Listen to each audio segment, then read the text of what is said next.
देखो, last class में हम लोगों ने क्या पढ़ा था? रिवाइज कर लेते हैं थोड़ा सा और फिर आगे बढ़ेंगे। तो स्टार्टिंग से आते हैं। पोटेंशियल एनर्जी, हाँ, यहाँ तक हम लोगों ने देख लिया था। लास्ट क्लास में हम लोगों ने यहाँ इस जगह से स्टार्ट किया था, I think. Acceleration due to gravity, ये क्या चीज़ होता है? और ये हमारा एक्सेलरेशन ड्यू टू ग्रेविटी क्या होता है? जो हम लोग ग्रेविटेशनल फील्ड बोलते हैं, वही चीज़ होता है। अर्थ के लिए हमारा वैसा होता है। और जैसे जैसे हम लोग हाइट पे जाते जाते हैं, वैसे वैसे ग्रेविटेशनल फील्ड हमारा डिक्रीज होता जाता है। इसमें ये अप्रोक्सीमेशन लेकर के फॉर्मूला यूज़ किया गया था।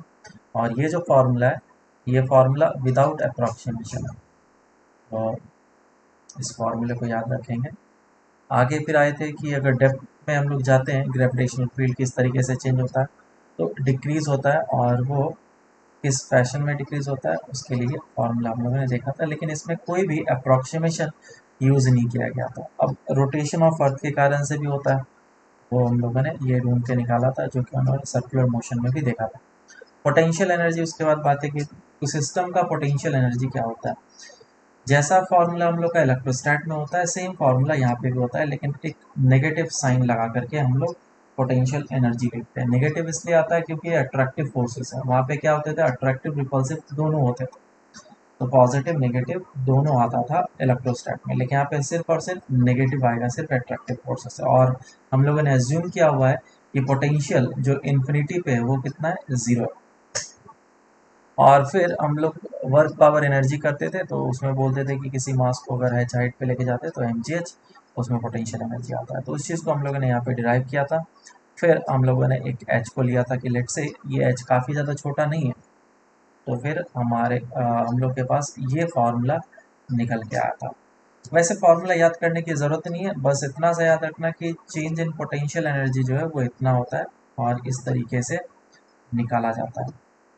फॉर्मूला याद रखने की ज़रूरत है। और फिर हम लोगों ने कुछ क्वेश्चंस वगैरह किए थे। फिर लास्ट में एक एस्केप वेलोसिटी देखा था। एस्केप वेलोसिटी का मतलब क्या है कि अर्थ के सरफेस से या फिर किसी भी जगह से किसी पार्टिकल को कितनी एनर्जी दी जाए या फिर कितनी वेलोसिटी दी जाए ताकि उसके ग्रेविटेशनल फील्ड से दूर चले जाए या फिर इन्फिनिटी पे पहुंच जाए। तो जितना वेलोसिटी देना पड़ेगा, that is called escape velocity. और अर्थ के लिए हमारा root under root 2 upon R ही आता है, या फिर root under root 2 by R, ये एस्केप वेलोसिटी होता है। इस फॉर्मूले को याद रखेंगे। और अर्थ के लिए 11.2 किलोमीटर पर सेकेंड होता है। और कभी कभी क्वेश्चन में ये पूछा जाता है कि जो अर्थ का ग्रेविटेशनल फील्ड है वो तो स्ट्रांग है, लेकिन अगर मून की ग्रेविटेशनल फील्ड की बात करें तो मून का ग्रेविटेशनल फील्ड क्या है? काफ़ी वीक है ना? तो अगर इतना वीक है तो मॉलिक्यूल्स वगैरह के टेम्परेचर ज़्यादा ही होते हैं और उसके पास वेलोसिटी होती है, तो वो स्केप क्यों नहीं कर जाता है? समझ में आ रहा है? तो एटमॉस्फेयर से वो स्केप क्यों नहीं कर जाता है पार्टिकल्स? मतलब मून का जो सरफेस है, उसके ऊपर जो पार्टिकल्स हैं, वो क्यों नहीं स्केप कर पाते? ये सारी चीज़ें बोला गया है। या फिर बोला गया कि उसका क्या बोलते हैं, फील्ड जो है मून का, सपोज कि हमारे पास मून है ये, और इसके चारों ओर एटमॉस्फेयर क्यों नहीं? मून के चारों ओर एटमॉस्फेयर है क्या? किसी को पता है? अरे मून के ऊपर एटमॉस्फेयर है क्या? बताओ। नहीं है ना? अगर एटमॉस्फेयर नहीं है होता तो शायद। कोई प्रॉब्लम नहीं होता ट्रांसमिशन में, है ना? वहाँ पे यस। एस्ट्रोनॉट्स वगैरह हाँ। रहते हैं, तो वो कोई भी चीज़ें सुन नहीं पाएंगे अनटिल अनलेस कोई स्पीकर अंदर लगा के रखा हो। क्या ये सब चीज़ तो हम पढ़ते ही हैं। तो एटमॉस्फेयर क्यों नहीं है? मून का एटमॉस्फेयर क्यों नहीं? इसलिए नहीं है क्योंकि इसके पास इतनी स्पीड है कि ये इसके ग्रेविटेशनल फील्ड से दूर भाग जाए। तो इसीलिए इसके पास ये नहीं है, क्या बोलते हैं, एटमॉस्फेयर नहीं। जैसे कि हम लोगों ने यहाँ निकाला ना, इसके वेलोसिटी अर्थ के लिए कितना है? 11.2 किलोमीटर पर सेकंड। उसी तरीके से मून का भी इसके वेलोसिटी हम लोग जब निकालते हैं वो काफ़ी ज़्यादा कम आता है, और उतनी वेलोसिटी इस मॉलिक्यूल्स के पास होते हैं वो निकल जाता है। खैर, तो हम लोगों ने ये भी देखा था कि दूसरे और किस तरीके से फॉर्मूले को हम लोग लिख सकते हैं। जी आर, और जी क्या है, उस जगह का होगा, और आर क्या होगा, सेंटर से होगा। इसके वेलोसिटी निकालने के लिए दिया जा सकता है डिफरेंट डिफरेंट केसेस के लिए, जैसे कि हम लोगों ने लास्ट प्रीवियस में 3 केसेस किए थे। अब आगे चलते हैं और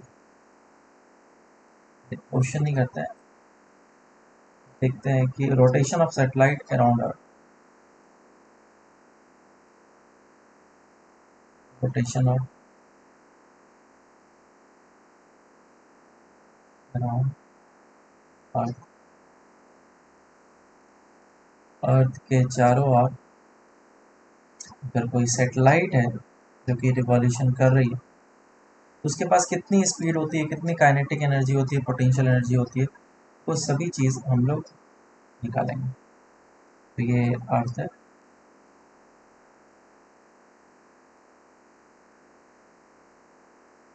और अर्थ के चारों ओर वो भी एक सैटेलाइट है जो सर्कुलर मोशन करती है।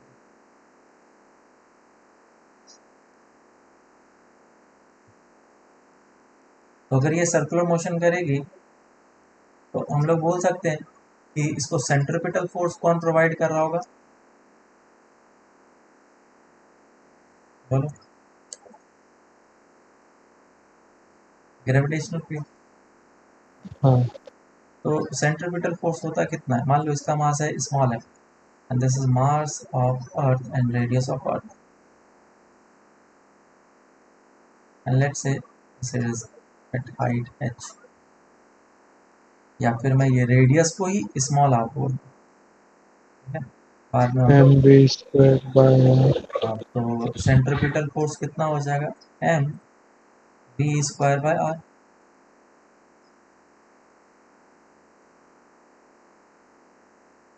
और R square. Small M cancel out हो गया, और उसके बाद फिर बाहर से आ जाएगा, वेलोसिटी कितना आ गया, root drop G M by small. इस फॉर्मूले को हम लोग चाहें तो याद रख सकते हैं, इसको हम लोग बोलते हैं orbital velocity, T not, orbital speed.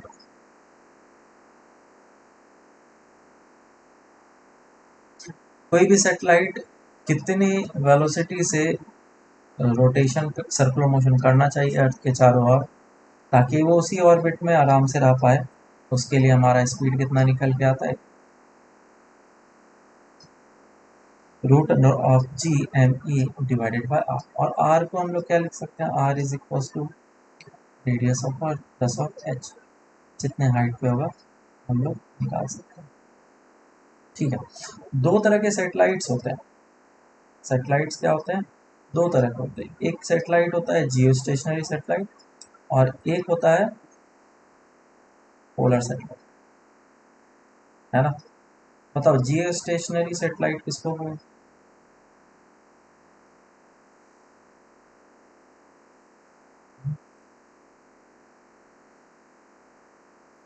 जिसका वेलोसिटी नहीं है। हैं?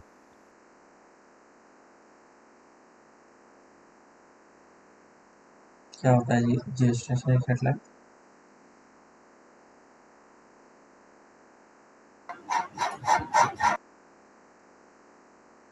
कोई बता सकता है। उसको सर्कुलर मोशन करने के लिए एनफ फोर्स मिलता है अर्थ के द्वारा। वो तो सबको, सारे सैटेलाइट को अर्थ ही प्रोवाइड करता है।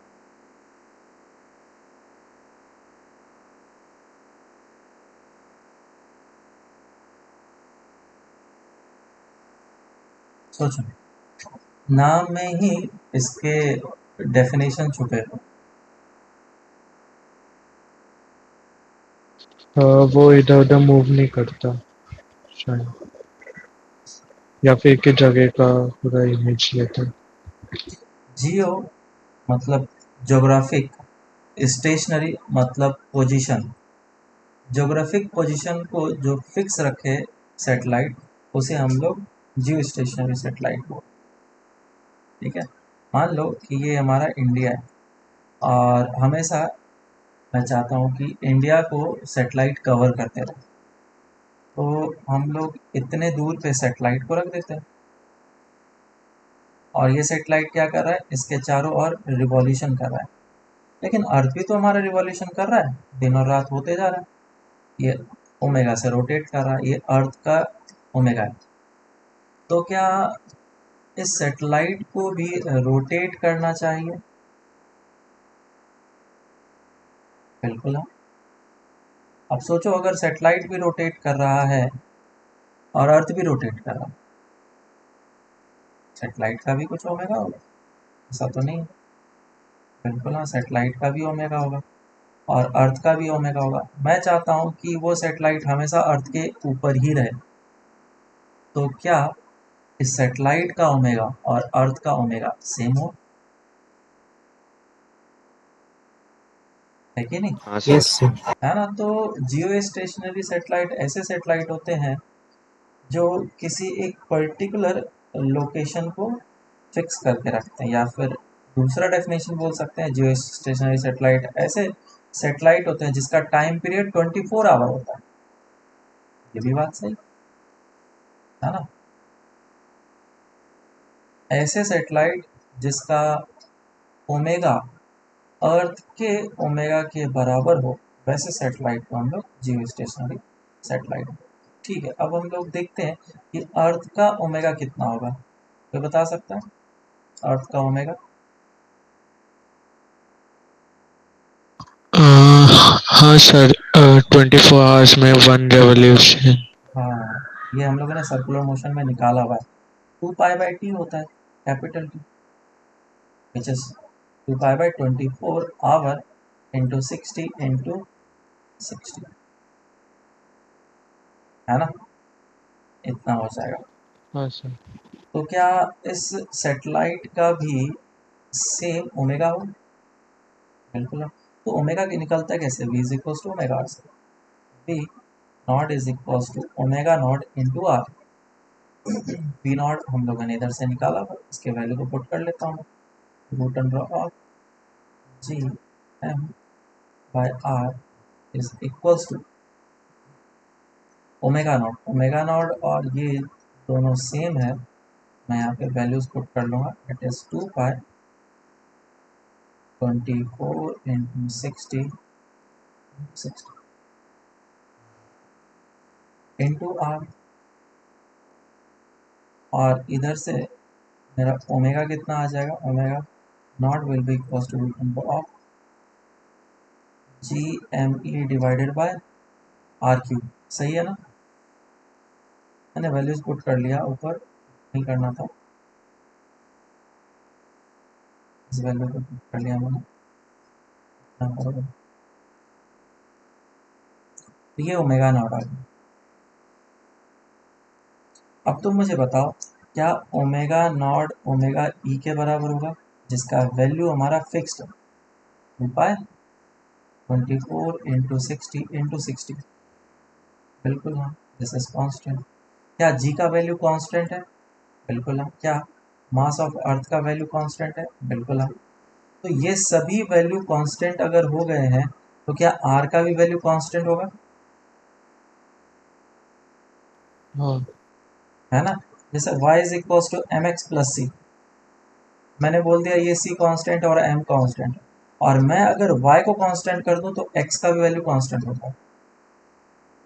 ये बात समझ में आई क्या? Let's say y is variable, x भी वेरिएबल, आंसर मिलेगा। x को मैं जैसे जैसे पुट करते जाऊंगा, y भी वैसे वैसे मुझे मिलते जाएगा। तो इस तरीके से पता चला कि जियो स्टेशनरी सैटेलाइट के लिए जो ऑर्बिट है वो फिक्स है, वो एक पर्टिकुलर वैल्यू में ही रहेगा सैटेलाइट, तभी जाकर के वो जियो स्टेशनरी सैटेलाइट बन सकता है, नहीं तो नहीं बन सकता। समझ में आया क्या?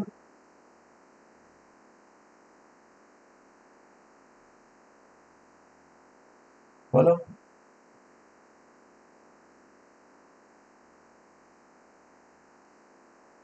अब मुझे ये बताओ कि अगर ऐसा है जियो स्टेशनरी सैटेलाइट का ऑर्बिट फिक्स हो गया है, तो कितने हाइट पे होगा, कितने हाइट? आर माइनस सारी। इसका वैल्यू क्या हम लोग यहाँ पे पुट कर सकते हैं, है ना, इसका वैल्यू ओमेगा का पुट कर सकते हैं, और रूट अंडर में जी एम ई का वैल्यू हम लोग पुट कर सकते हैं।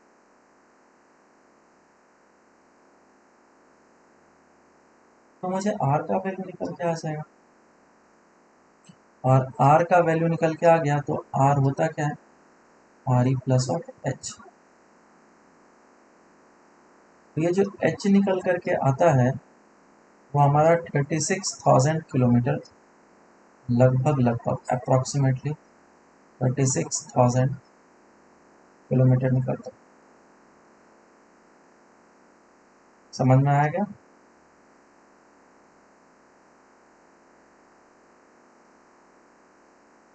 और अर्थ का रेडियस कितना है?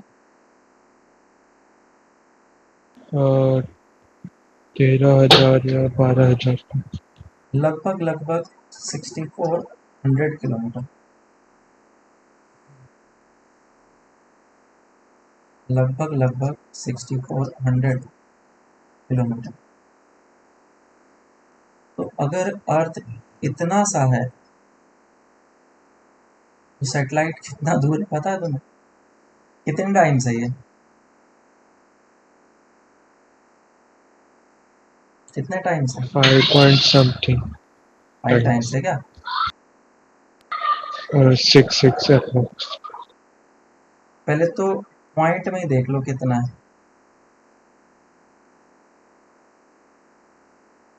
डिवाइड कर लो उसको तुम, तो डिवाइड करोगे तो टाइम से ही पता चल जाएगा।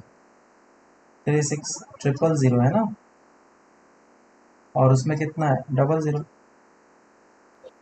और फाइव, 5.625 टाइम्स। हाँ, तो इतना टाइम से, मतलब अगर इसका रेडियस 1 मीटर है, 5 मीटर के डिस्टेंस पे तो ये सेटेलाइट होगा इतना दूर। और मैं इसलिए ये बताना चाह रहा था क्योंकि इससे हमें रेंज पता चलता है, और भी चीज़ें पता चलती है, उसके बारे में हम लोग बाद में डिस्कस करेंगे। ये रेंज, कोई अगर सेटेलाइट रेंज मतलब कोई सिग्नल सेंड कर रहा है तो कितने एरिया में सिग्नल को सेंड कर सकता है, इतना, इतने से, है कि नहीं, इतने से एरिया में आराम से ये सेटेलाइट सिग्नल को सेंड कर सकता है। मान लो कि इंडिया ने 2-3 सेटेलाइट छोड़े, तो एक सेटेलाइट इस जगह पे होगा, और एक सेटेलाइट इस जगह पे होगा, इस जगह पे होगा, इधर यूएसए वगैरह होगा, उसने भी अपने सेटेलाइट छोड़े होंगे, तो वो इस जगह पे होगा। तो ये सेटेलाइट इस जगह का तो देख सकता है, लेकिन इस जगह का नहीं देख सकता है। उसको ब्लैक स्पॉट बोलते हैं, पता होगा, मूवीज वगैरह देखा होगा तुमने शायद, ये चीज़ पता तो वो होगा। लाइक पूरा क्लियरली देख सकते हैं। हाँ, हाँ। लगभग लगभग वो सारी चीज़ देख सकते हैं, कैमराज वगैरह पे, चीज़ें पे डिपेंड करता है कैसा है कैमरा, पिक्सल्स वगैरह पे। समझ में आया? तो ये सारा चीज़ देख सकता है। अच्छा, तो मैं एक टाइम पे एक चीज़ को ही देख सकता हूँ, ये कंट्री को मैंने फोकस करा तो ये कंट्री मुझे देखते रहेगा, लेकिन मैं चाहता हूँ कि पूरी दुनिया पे नज़र रखूँ। यूएसए करना चाहता है अगर मैं पूरे दुनिया पे नज़र रखूँ, तो उसे क्या करना पड़ेगा, एक ऐसा सेटेलाइट बनाना पड़ेगा जो रिवॉल्यूशन तो करे, लेकिन अर्थ के ओमेगा के हिसाब से ना। ये कितने रिवॉल्यूशन करेगा, 24 आवर्स में 1 रिवॉल्यूशन करेगा। मैं क्या चाहता हूँ कि 24 आवर में कम से कम 3-4 रिवॉल्यूशन कर ले। अगर 3-4 रिवॉल्यूशन कर लेगा तो अर्थ के रेस्पेक्ट में, मान लो अर्थ एक रिवॉल्यूशन किया तो वो 4 रिवॉल्यूशन करेगा, तो कवर कर लिया ना पूरा, है ना। इससे ऊपर और नीचे रह जाएगा ना। क्या रह जाएगा, जैसे ये अर्थ है, अर्थ ने रिवॉल्यूशन किया, तब तक में ये कम रेडियस होने के कारण से 2-3 बार रिवॉल्यूशन कर लिया,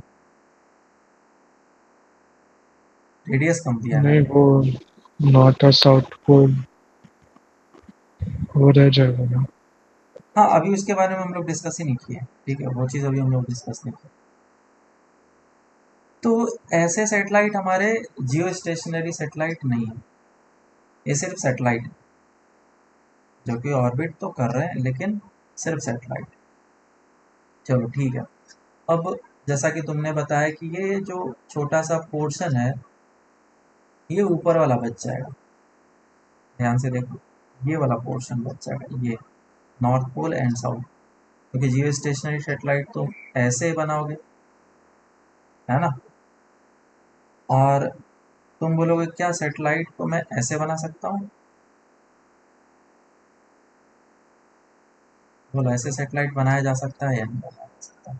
मैं दो तीन ऑप्शन देता हूँ जो अभी सभी को, ये ऐसे है, ये एक्सिस ऑफ रोटेशन है अर्थ का, एक दे दिया,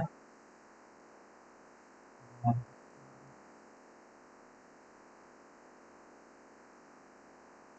एक ऐसा है, और एक ऐसा है।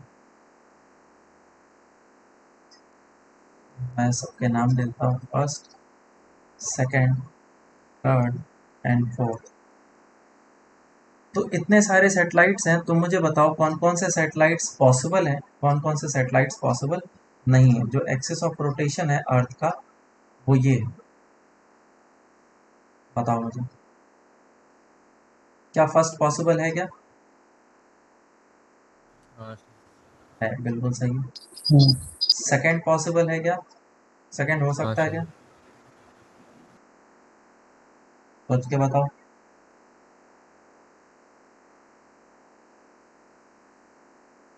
पॉसिबल है क्या?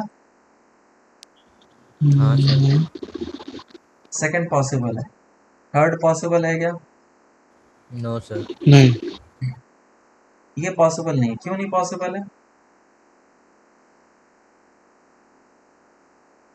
अच्छा, फोर्थ के बारे में बताओ, क्या फोर्थ सैटेलाइट, फोर्थ ऑर्बिट में सैटेलाइट पॉसिबल है क्या?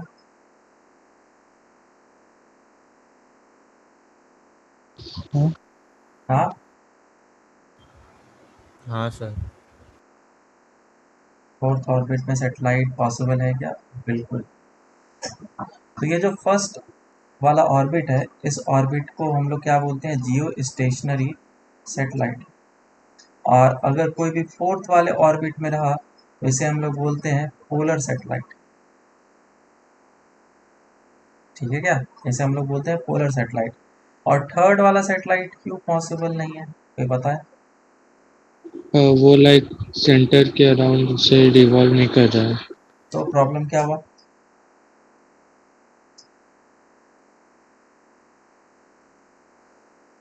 प्रॉब्लम क्या है?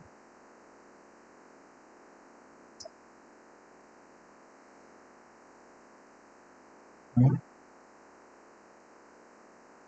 देखो, प्रॉब्लम ये है कि ये अगर हमारा अर्थ है और एक्सिस ऑफ रोटेशन अगर ऐसा है, और लेट से वो इस जगह पे सर्कुलर मोशन कर रहा है, तो सैटेलाइट जब इस जगह पे होगा तो इस पे जो फोर्स लगेगा mg अर्थ के कारण से, वो इस डायरेक्शन में लगेगा।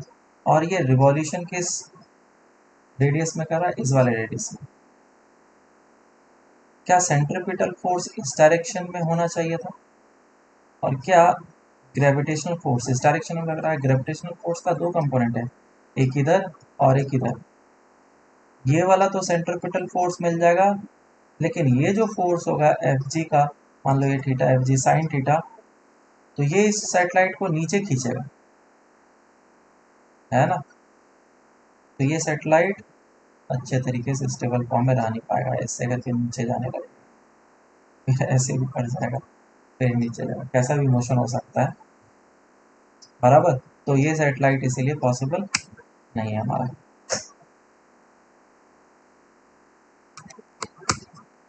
अब पोलर सैटेलाइट के बारे में हम लोग देखते हैं, पोलर सैटेलाइट क्या है। अभी जैसे हम लोगों ने पोलर सैटेलाइट बोला, तो पोलर का मतलब हो गया कि जो पोल्स हैं उसको कवर कर, मान लो ये हमारा अर्थ है और सन जो है वो इस जगह पे है। सन तो बाहर काफ़ी बड़ा होगा, लेकिन फिर भी मैंने ऐसे छोटा बनाया। जियो स्टेशनरी सेटेलाइट किस तरीके से रिवॉल्व करेगा? जियो स्टेशनरी सेटेलाइट इस तरीके से रिवॉल्व करेगा, है ना, इस तरीके से। तो जियो स्टेशनरी सेटेलाइट के पास क्या सन की एनर्जी ऑलवेज मिलती रहेगी क्या?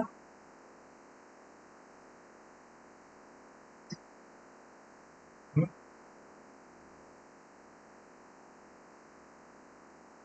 सन की एनर्जी ऑलवेज मिलेगी क्या जियो स्टेशनरी सेटेलाइट को? नहीं। नहीं मिलेगा। कभी ना कभी तो वो चक्कर काट करके इस पोजीशन पे आएगा और इस पोजीशन पे उसको सन की एनर्जी नहीं मिलेगी। तो जियो स्टेशनरी सेटेलाइट के पास बैटरी तो अच्छा खासा होना चाहिए, पावर बैकअप अच्छा खासा होना चाहिए। लेकिन अगर हम लोग बात करें पोलर सेटेलाइट का, जो कि इस तरीके से रिवॉल्व करेगा, तो ये पोल्स को आराम से कवर कर सकता है ना। सेटेलाइट अगर इस जगह पे रहेगा तो ये पोल्स को आराम से कवर कर सकता है, इतना सा एरिया नीचे का और इधर का ये एरिया कवर कर सकता है। और क्या ये सन के एनर्जी को अच्छे तरीके से यूटिलाइज कर सकता है 24 आवर हाँ। आराम से, है ना। सन हाँ इसके सर। डायरेक्ट कांटेक्ट में। तो ये डिफरेंसेस हैं पोलर सैटेलाइट और जियो स्टेशनरी सैटेलाइट। और पोलर सैटेलाइट्स जो हैं वो एक रिवॉल्यूशन करेंगे और रिवॉल्यूशन करते हुए नीचे आएंगे, तो वो हर एक टाइम पे नॉर्थ पोल को या फिर साउथ पोल को नहीं देख पाएगा। जैसे जियो स्टेशनरी सैटेलाइट था वो हमेशा इंडिया को देखते रहेगा, कोई प्रॉब्लम नहीं होने वाला। लेकिन यहाँ पे अगर तुमने एक पोलर सैटेलाइट डाला है तो वो कभी नॉर्थ पोल को दिखाएगा, कभी साउथ पोल को दिखाएगा, कभी नॉर्थ, ऐसे दिखाएगा। तो इस तरीके से 3-4 सैटेलाइट्स को छोड़ना पड़ेगा मुझे, ताकि मैं हर एक टाइम पे किसी भी चीज़ पे नज़र रख, है ना।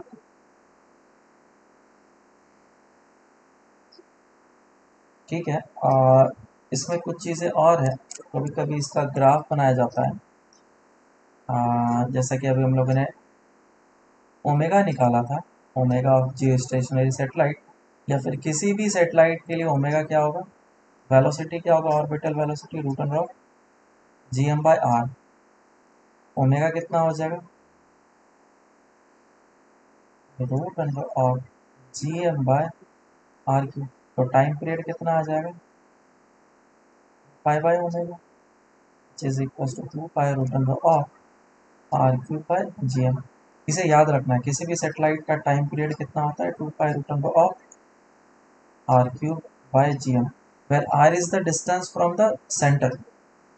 कहीं और से मत लेना, ये आर जो डिस्टेंस है सेंटर से, तो यहाँ से मैं क्या बोल सकता हूँ, that time period is directly proportional to the R cube, sorry, time period का square is directly proportional to R cube. ये कैपलर्स लॉ जब हम लोग स्टार्ट करेंगे तो उस समय वापस से इस फॉर्मूले को देखेंगे।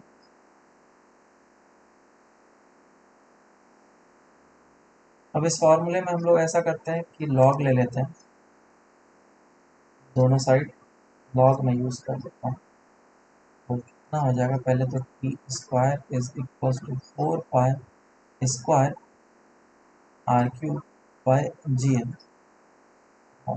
लॉग लिया, लॉग का बेस 10 है, log 4 pi square divide by G M, क्योंकि ये सारी चीज़ कांस्टेंट है इसीलिए मैंने एक साथ दे दिया। लॉग आर क्यू,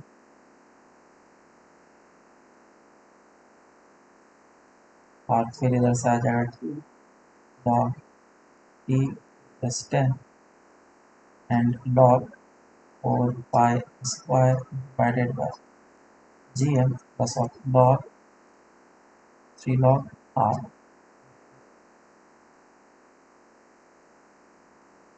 तो ये मेरे पास एक रिजल्ट निकल करके आया है। इसमें अगर मैं इस चीज़ को चाहूँ तो 2 से डिवाइड वगैरह भी कर सकता हूँ। अगर इस चीज़ को मैं y एज्यूम कर लेता हूँ और इस चीज़ को x एज्यूम कर लेता हूँ, तो मुझे एक इक्वेशन मिल जाएगा, y is equals to mx plus C, जिसका स्लोप कितना होगा 3/2,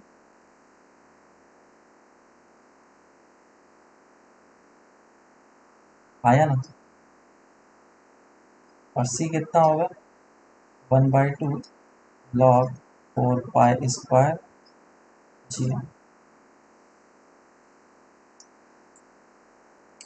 तो अगर इसका हम लोग ग्राफ बनाएं, ये जो इक्वेशन आया हुआ है, तो हमारा ग्राफ कैसा दिखेगा, एक्स एक्सेस और वाई एक्सेस बना लेते हैं।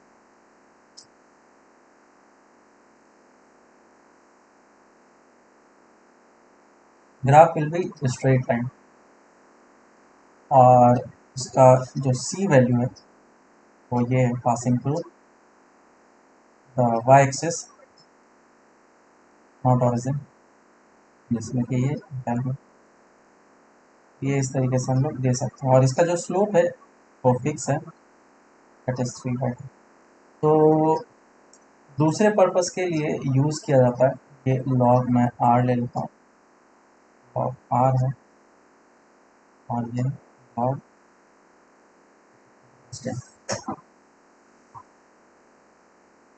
एक्सपेरिमेंटल पर्पस के लिए ये सारी चीज़ें यूज़ होता है।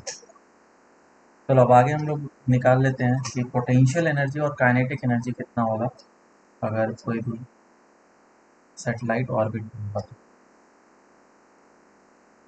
Potential energy, kinetic energy and total energy of satellite.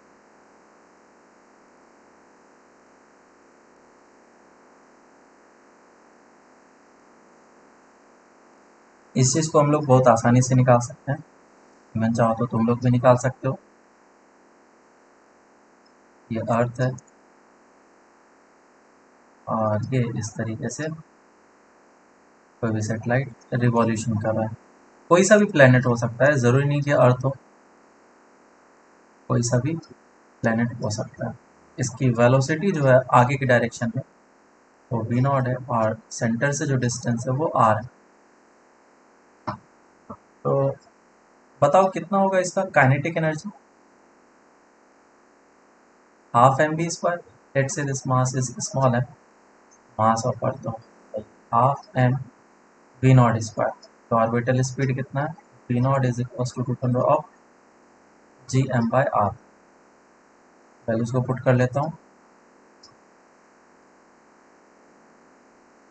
So this will be g capital M small m by 2r। तो ये हमारे पास काइनेटिक एनर्जी।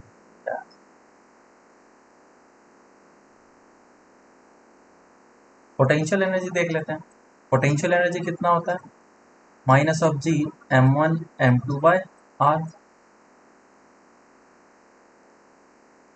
तो ये हो जाएगा minus of G mass of earth small m divided by distance between them. Negative sign के साथ रहेगा, इस बात को ध्यान रखें। और टोटल एनर्जी कितना होगा, इन दोनों का summation, total energy will be equals to kinetic energy plus potential G capital M small M up by 2r minus of r। So the total energy is equals to minus gm small m by।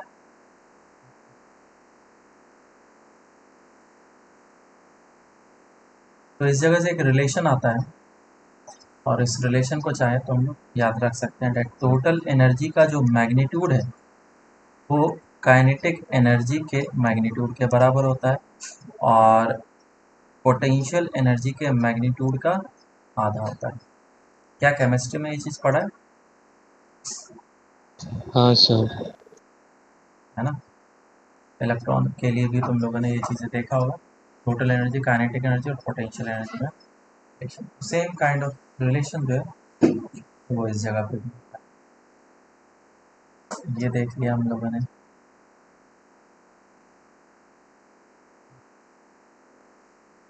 ठीक है, तो अभी हम लोगों ने ये energy के बारे में बात करा इधर। तो इसमें एक कंस्ट्रेंट है, जितने भी चीज़ें हम लोगों ने डिराइव करे, वेलोसिटी वगैरह निकाला, हम लोगों ने कैसा पाथ अज्यूम किया है? सर्कुलर, है ना। सैटेलाइट का पाथ सर्कुलर होना चाहिए, ठीक है। तो अगर सन के अराउंड मैं प्लैनेट को बोलूं कि वो सर्कुलर पाथ में घूम रहा है, ये प्लैनेट अर्थ ही मान लो, तो क्या अर्थ के सर्कुलर मोशन का टाइम पीरियड भी मैं यही बोल सकता हूँ, 2 pi root under of r³ by g। मान लो distance between sun and earth is this much, so g mass of क्या हो जाएगा, सन आ जाएगा। सही है क्या?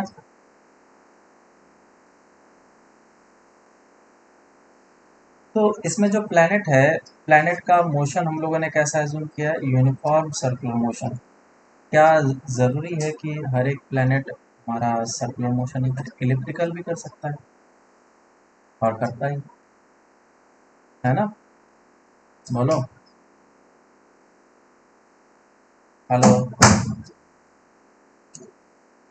हाँ सर। रिस्पॉन्ड करते रहा करो। लोग चुपचाप बैठ जाते हो, मुझे पता भी नहीं चलता है कर क्या रहे हो। समझ में आ रहा है या नहीं आ रहा है, बोलोगे तब तो जाके मुझे समझ में आएगा कि हाँ तुम्हें समझ में आ रहा है। चलो ठीक है, अब आगे बढ़ो।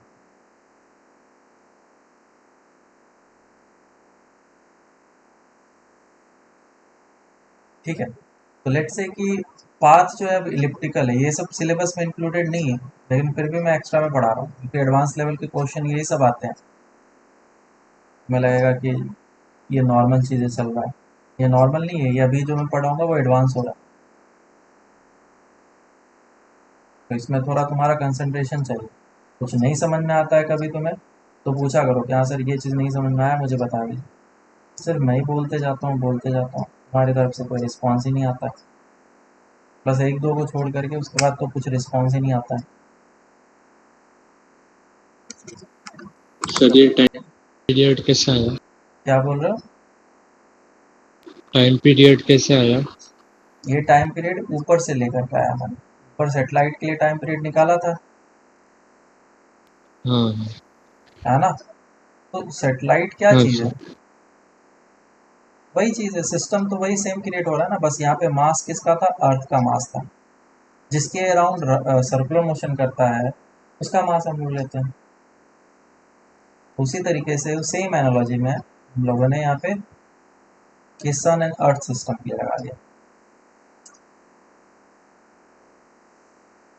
ठीक है। ये टाइम पीरियड लगा लिया, लेकिन ये टाइम पीरियड जो है यूनिफॉर्म सर्कुलर मोशन के लिए होगा। साथ ही साथ यहाँ पे जो एनर्जीज हम लोगों ने डिस्कस किए हैं, टोटल एनर्जी, ये भी यूनिफॉर्म सर्कुलर मोशन होगा तभी वैलिड है, अदरवाइज ये वैलिड नहीं है। लेकिन हमारा प्लेनेट कभी भी सर्कुलर मोशन नहीं करता है, वो इलिप्टिकल पाथ में फॉलो करता है। तो बताओ उसका सर्कुलर मोशन अगर हो रहा है, सॉरी इलिप्टिकल पाथ को फॉलो कर रहा है, तो उस इलिप्टिकल पाथ के लिए उसकी एनर्जी कितनी होगी?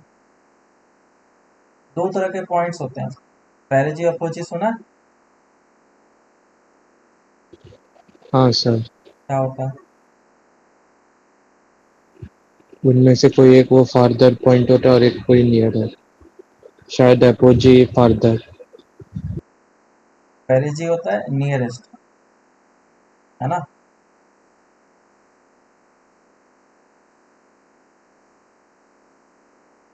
अभी इलिप्स वगैरह पढ़ाया नहीं, लेकिन फिर भी मैं यहाँ पे, इलिप्स तो तुम लोग का हो चुका है ना। नहीं, स्टार्ट होगा। ये इलिप्स तो जो सबसे कम डिस्टेंस होता है, क्योंकि दो डिस्टेंस है सर, अर्थ का सन से दो डिस्टेंसेस है, एक सबसे क्लोजेस्ट वन और एक सबसे फारदेस्ट वन। तो ये कहलाएगा पेरिजी, और ये पोजीशन कहलाएगा अपोज,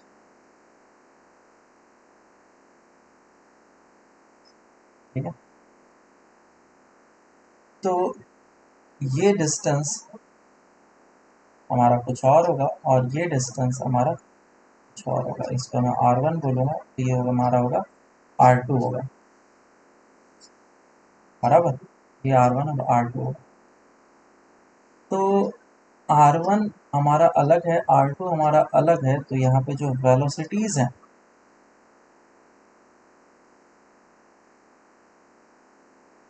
वो भी अलग होगा। V1 एंड V2 विल भी अलग।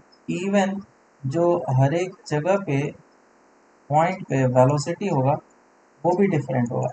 किसी लोकेशन पे तो मैग्नीट्यूड वाइज हम लोग सेम भी बोल सकते हैं, लेकिन डायरेक्शन तो अलग हो गया, है ना, क्योंकि ये इलिप्स है। इलिप्स पढ़ा है क्या? No, sir. ज़रा सा भी नहीं है। ई वगैरह क्या होता है पता है? Centricity eccentricity. कैसे No, निकालते sir. हैं, सब चीज़ें फॉर्मूलाज वगैरह कुछ पता है? हाँ बस एसेंट्रिसिटी बताए, अच्छा, लाइक एलिप्स के लिए लेस देन 1 होता है।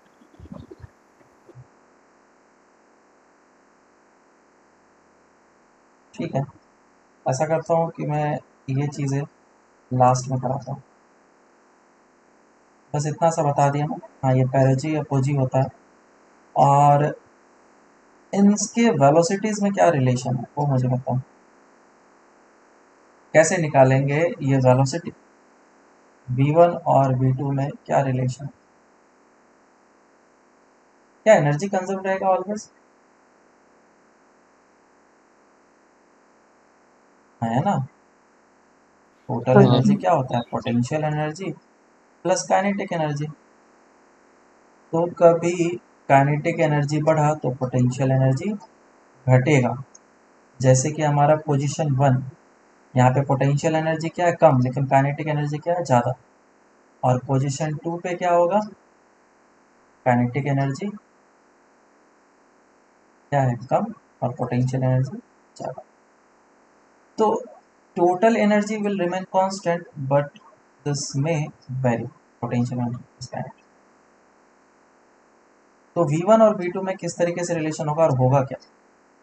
तो ये है कि जो हमारा मोमेंटम है वो कांस्टेंट रहेगा या एंगुलर मोमेंटम कांस्टेंट। बहुत स्टूडेंट्स का प्रॉब्लम होता है, क्या मोमेंटम कांस्टेंट रहेगा या एंगुलर मोमेंटम?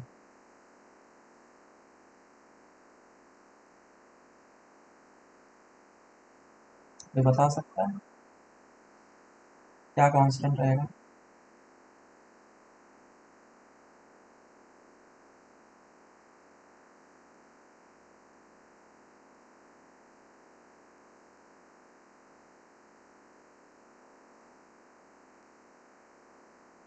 तो पता होगा मोमेंटम क्या होता है, P इज इक्वल्स टू होता है mv, और एंगुलर मोमेंटम क्या होता है? m v angular momentum r constant perpendicular होगा। होगा, ये होता है।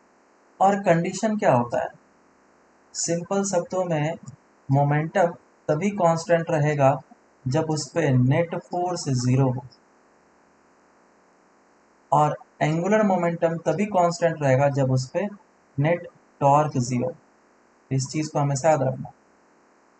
क्या क्या? नेट टॉर्क ज़ीरो होगा तो एंगुलर मोमेंटम बोल सकते हैं, और नेट फोर्स ज़ीरो होगा तो हमारा पी कांस्टेंट होगा। अच्छा सर, नेट टॉर्क ज़ीरो है तो फिर फोर्स भी तो ज़ीरो हो गया ना नेट, आर क्रॉस एफ होता है। R is equal to R perpendicular into F होता है ना। नेट टॉर्क जीरो हो गया तो फोर्स भी जीरो हो गया। तो प्रूफ हो गया ना कि सर नेट लेकिन टॉर्क जीरो हुआ तो फोर्स भी जीरो हुआ, तो ये एंगुलर मोमेंटम भी कांस्टेंट हो गया। बोल सकते हैं नहीं ऐसा? सर, सर लाइक नहीं, क्यों?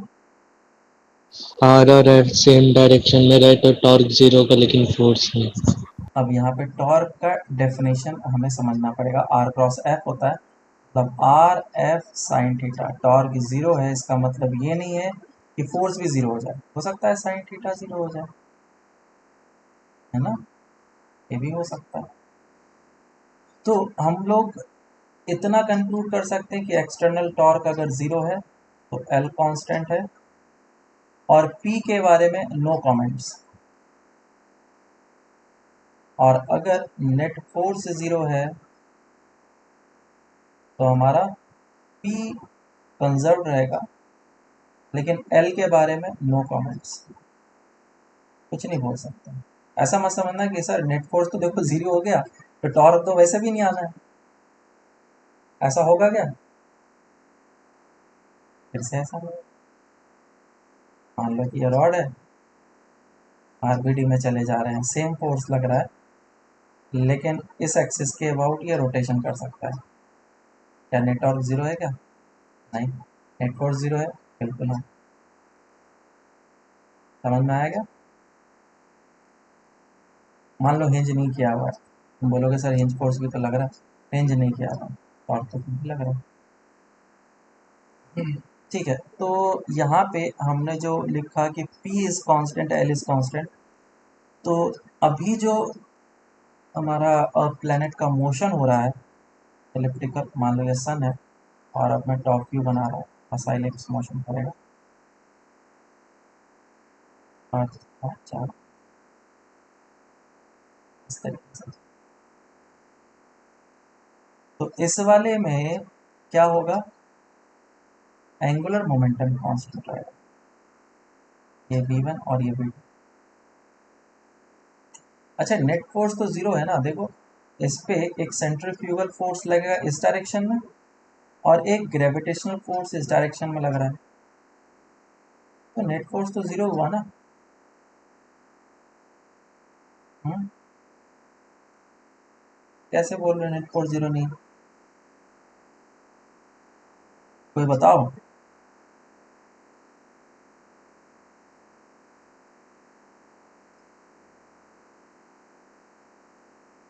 कोई आंसर नहीं है।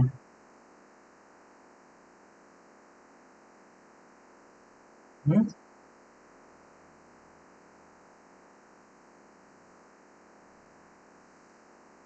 देखो ये जो कोई भी स्टूडेंट अगर बोलता है कि इस पे नेट फोर्स जीरो है, वो गलत है। क्यों? क्योंकि ये जो सेंट्रीपिटल फोर्स है वो किसी फोर्स के द्वारा प्रोवाइड किया जाता है, वो किसी भी बॉडी पे लगता नहीं। और सेंट्रीफ्यूगल फोर्स हम लोग तब लगाते हैं जब हमारा ऑब्जर्वर चेंज हो जाए। अगर मैं अर्थ के ऊपर ही बैठ जाऊं तभी मैं ये लगा सकता हूँ, लेकिन अगर ग्राउंड के ऊपर बैठा हूँ, ग्राउंड इन द सेंस यहाँ तो कुछ नहीं है, स्पेस से मैं लेट से देख रहा हूँ, तो फिर इसके ऊपर सेंट्रीफ्यूगल फोर्स नहीं लगाया जाएगा। ठीक है, ये लगाना गलत होगा। तो ये जो फोर्स है कुछ इस तरीके से लगा रहा है कि ये हमेशा फ्री फॉल के स्टेट में हमेशा चाहता है कि मैं जाकर के सन को टक्कर खा जाऊं, लेकिन वेलोसिटी कुछ इस तरीके से अरेंज होता है कि वो इलिप्टिकल शेप को फॉर्म करता है। ये बातें मैंने सब प्रमोशन में भी बताया। खैर, तो यहाँ से समझ में आ गया। ठीक है, हम लोग पी को कांस्टेंट नहीं बोल सकते, पी हमारा कांस्टेंट नहीं हो सकता है, लेकिन एल तो कांस्टेंट हो सकता है। बिल्कुल हाँ। और एल अगर कांस्टेंट है, एल कैसे कांस्टेंट है? इस पे एक ही फोर्स लग रहा है इस डायरेक्शन में, विच इज ग्रेविटेशनल फोर्स। और ऑलवेज किसी भी जगह पे पहुंच जाए, क्या ग्रेविटेशनल फोर्स ऑलवेज सेंटर की तरफ ही लगेगा? बिल्कुल है। तो net torque about the sun will be always zero, और सन के अबाउट अगर नेट टॉर्क ऑलवेज जीरो है तो एंगुलर मोमेंटम हमारा सन के अबाउट भी ऑलवेज कांस्टेंट रहेगा। बस काम खत्म हो गया। दो पोजीशन के लिए ले, एक पोजीशन और दूसरा पोजीशन, इसके लिए हम लोग क्या बोल सकते हैं, M V one R one is equal to M V two R. Two चीज़ समझाने के लिए मुझे बहुत टाइम लग गया, इतना टाइम लगना नहीं चाहिए। समझ में आया क्या? मासेस सेम हो गया, तो V one R one will be equal to V two R two, angular momentum conservation से ये चीज़ें।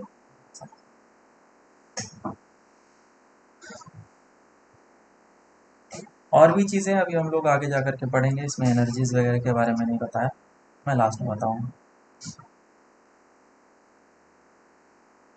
ये हो गया। और ठीक है, अब केपलर्स लॉ देख लो। अ,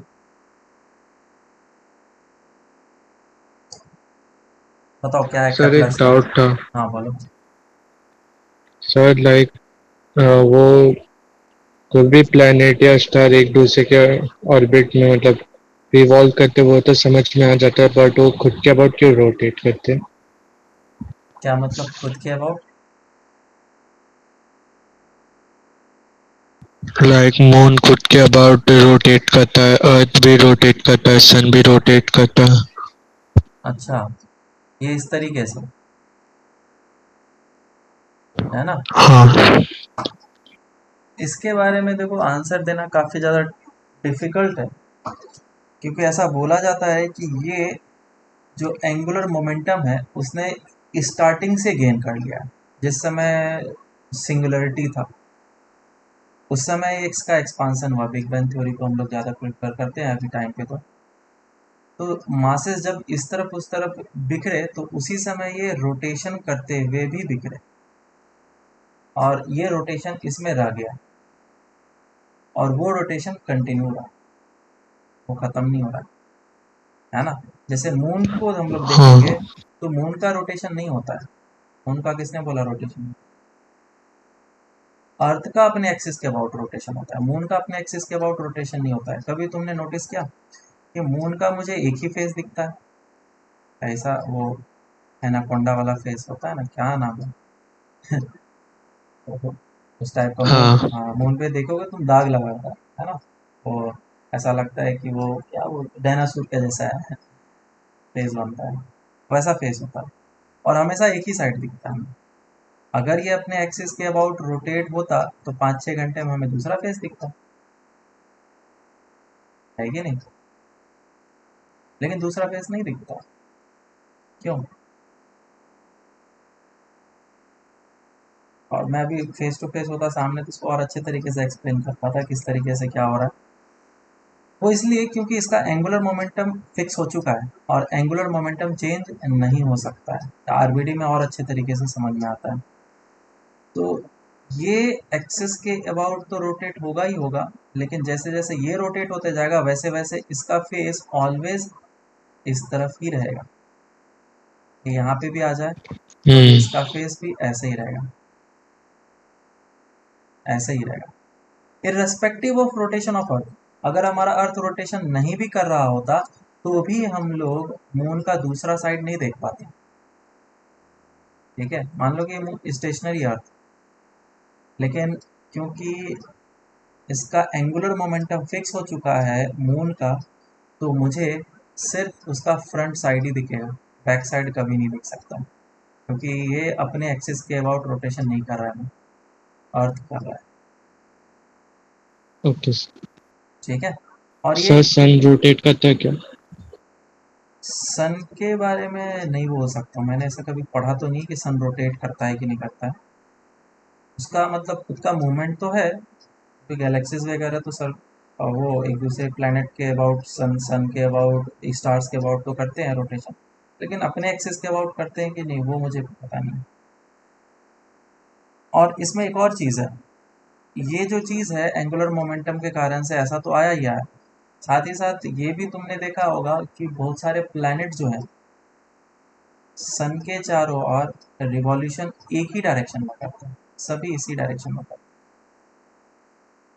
शायद ही कोई होगा जो कि एक इस डायरेक्शन में कर रहा है, बाकी सभी इसी डायरेक्शन में कर रहे हैं,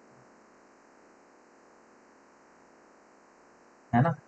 फिर बोलोगे सर वापस से ये सभी इसी डायरेक्शन में क्यों कर रहे हैं, क्लॉकवाइज या एंटी क्लॉक, जो जो भी तुम बोल दो डायरेक्शन, सभी एक डायरेक्शन में क्यों रोटेशन कर रहे हैं? इसके पीछे क्या फिजिक्स है? तो यहाँ पे जैसे मैंने बताया कि स्टार्टिंग में ही इसे एंगुलर मोमेंटम मिल चुका है, उसी तरीके से जिस समय ये बिग बैंग वगैरह हुआ था उस समय सन ने अपना ग्रेविटेशनल फील्ड तो क्रिएट किया ही किया, उसी तरीके से ढेर सारे प्लैनेट्स निकले थे, एक दो प्लैनेट्स नहीं, ऐसे ऐसे अनेकों प्लैनेट्स थे। तो ऐसे प्लैनेट्स आपस में टक्कर खाते खाते खाते स्टेबल होते गए होते गए होते गए, और फाइनली अब जा कर के वो कम्प्लीटली स्टेबल सिस्टम फॉर्म कर चुके हैं। ऐसा नहीं कि अर्थ के साथ अब जाकर के कोई दूसरा प्लेनेट या फिर मेटेरॉइड वगैरह आकर के टक्कर खाएगा, बहुत ही रेयर है, बहुत ही चांसेस रेयर है उसके। समझ में आ रहा है? तो इसका मतलब ये है कि हाँ सर। बहुत सारे प्लैनेट्स थे जो कि इस डायरेक्शन में भी रिवॉल्यूशन कर रहे थे, सभी कर रहे थे, रैंडम था क्योंकि चीज़ें। तो जब चीज़ें रैंडम होती है तो वो स्टेबल होने की कोशिश करते हैं, तो ये आपस में कोलिजन किए और चीज़ों को एलिमिनेट कर दिया। एक यूट्यूब पे वीडियो है काफ़ी अच्छा, वो चीज़ों को एक्सप्लेन भी किया है। कि उसने क्या किए, छोटे छोटे बॉल्स लिए और इस तरीके से कर्व क्रिएट किया और कर्व के ऊपर सारे बॉल्स को फेंके, एक इस तरफ फेंका और इस तरफ फेंका एक। तो ये क्लॉकवाइज में था और एक एंटी क्लॉकवाइज में था। जब ये इस तरीके से रोटेशन किया तो एंटी क्लॉकवाइज वाले को एलिमिनेट कर दिया, हटा दिया, टक्कर खा खा करके। इसके जो मतलब कि पार्टिकल्स हैं बहुत माइन्यूट बच गए थे, सिर्फ यही डोमिनेटिंग बच गया था और ये टोटली रैंडम था। ठीक है, ओके सर। ठीक है। तो कैप्लर्स था हम लोग।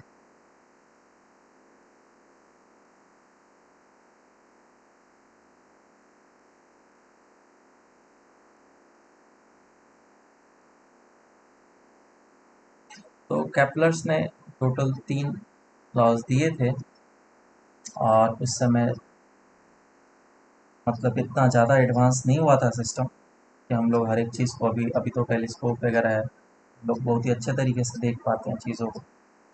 लेकिन उस समय इतना ज़्यादा एडवांस सिस्टम नहीं था, लेकिन फिर भी कुछ अपने रिसर्च से, एक्सपेरिमेंट करके, ऑब्जर्वेशन से उन्होंने ये 3 लॉस दिए थे। तो फर्स्ट जो लॉ था, पहला लॉ, वो उन्होंने ये बताया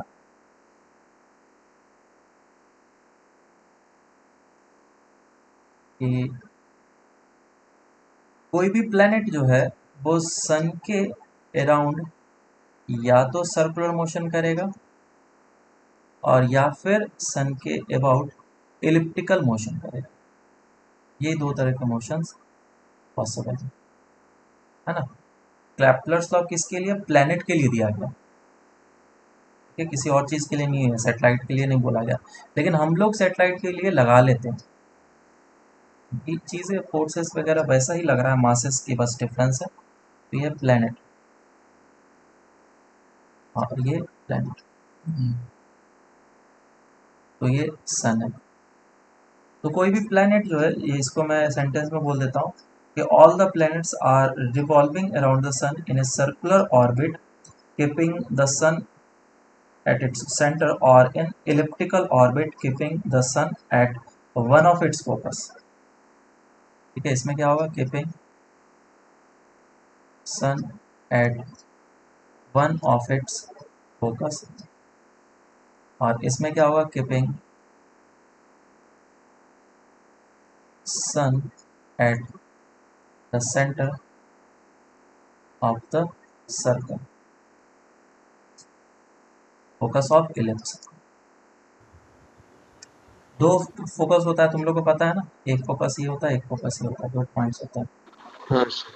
हाँ, तो किसी एक फोकस को रख करके वो रिवॉल्व करता है, ये चीज़ है। और फिर ठीक है, फर्स्ट लॉ हो गया। सेकंड लॉ देखते हैं क्या है।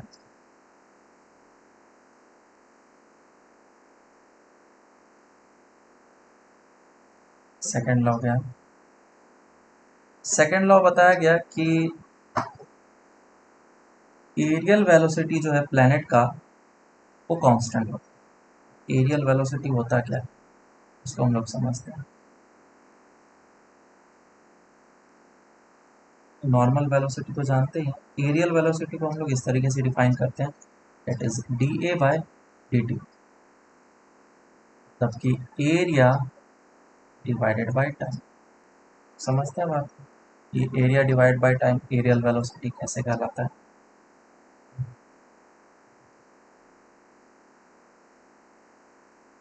मान लो कि इस जगह पे सन है और ये अर्थ सर्कुलर मोशन कर रहा था। अभी हम लोग एज्यूम करते हैं कोई भी प्लैनेट है और ये सर्कुलर मोशन कर रहा था, तो इसके पास कुछ वेलोसिटी होगी और ये कितने वेलोसिटी से जा रहा होगा तुम्हें पता है। कितने भी वेलोसिटी से जाए, अगर ये सर्कुलर मोशन कर रहा है सन के अबाउट, तो t1 टाइम में जितना एरिया स्वाइप करेगा, this is the area swipe by this radius vector, है ना। मान लो कि t1 टाइम में इतना एरिया स्वाइप किया, और जब प्लैनेट इस जगह पे आ गया था तो T2 टाइम में उसने इतना एरिया स्वाइप किया वापस से। तो एरिया क्या हो जाएगा, let's say this area is A1 and this area is A2।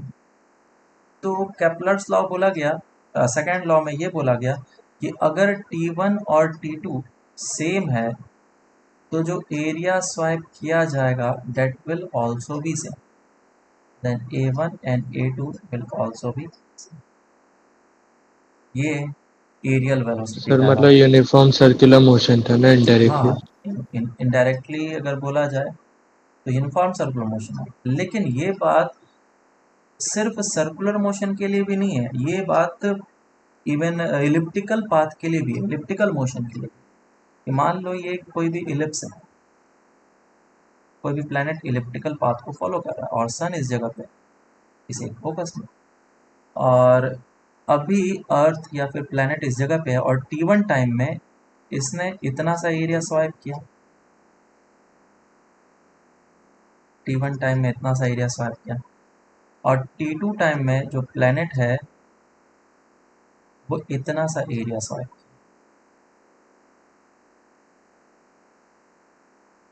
और फिर से वही बात कि अगर ये T2 टाइम और T1 टाइम इक्वल है, if T1 is equals to T2 then A1 will be equals to A2। ये इसके लिए भी वैलिड है।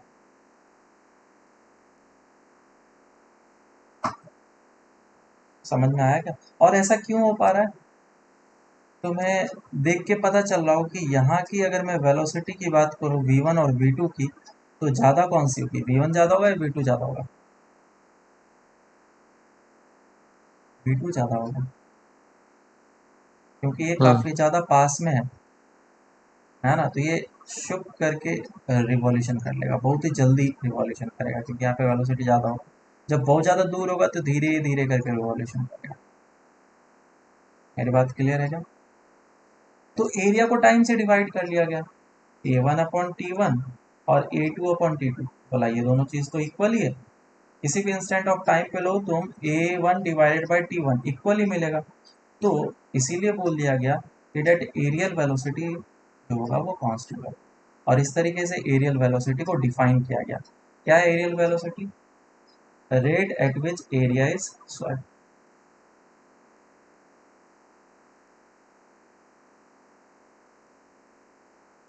It is the rate at which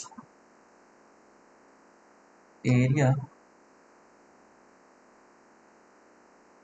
is side। Radius vector जितना एरिया स्वाइप करेगा, जिस रेट से स्वाइप करेगा एरिया, उसी को हम लोग एरियल वेलोसिटी।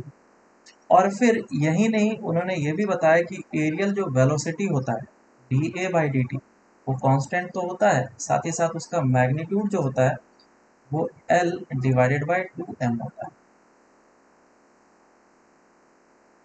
समझ में आया क्या, L क्या चीज़ है यहाँ पे, एंगुलर मोमेंटम। तो इस फॉर्मूले को याद रखना, where L is angular moment।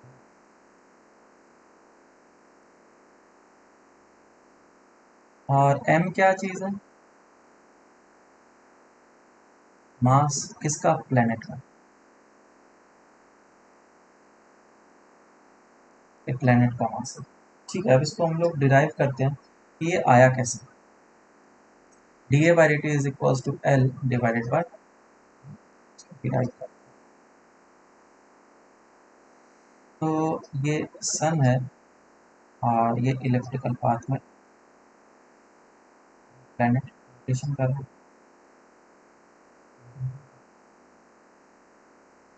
तो किसी भी लोकेशन पे प्लेनेट होगा, मान लो कि यहाँ पे है और नीचे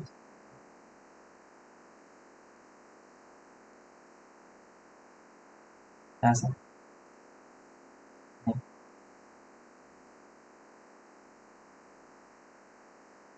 ऐसा नहीं।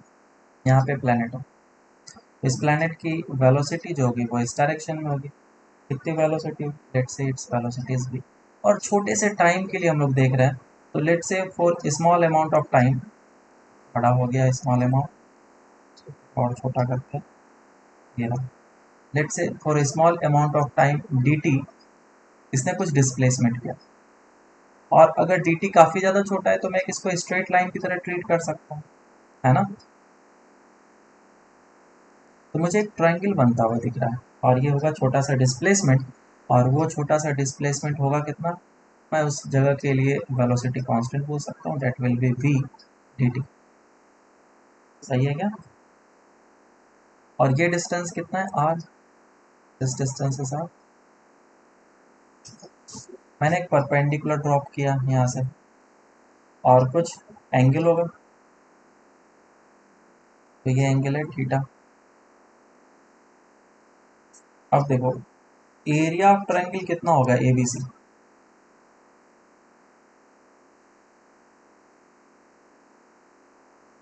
बोलो एरिया ऑफ ट्रायंगल कितना होगा?